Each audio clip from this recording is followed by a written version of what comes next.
Race number 8.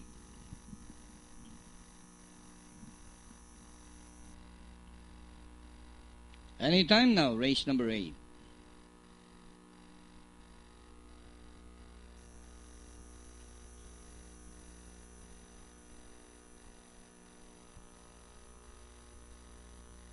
Away they go. Fierce and fiery from the outside is Mr. Integrity.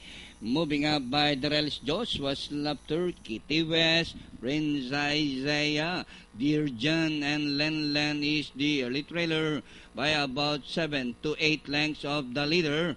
Back to the front runner, Fierce and Fiery via Lankana, followed by Mr. Integrity.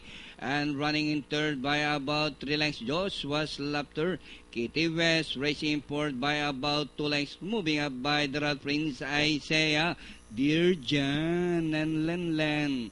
And inside the last 600, Fierce and Fiery by a length and a half, Mr. Integrity. Closing in third is Joshua Slapter. Prince Isaiah is Danori inside, and racing in fifth is Kitty West, racing towards the final turn and into the exciting and long Santana stretch run with Fierce and Fiery, followed now by Joshua's Laughter on the outside, and Kitty West down on the inside is Mr. Integrity. Fierce and Fiery, Joshua's Laughter on the outside, Fierce and Fiery, Joshua's Laughter, and finally Fierce and Fiery, Joshua's Laughter, Kitty West, Mr. Integrity, Dear John, Len, and Princess.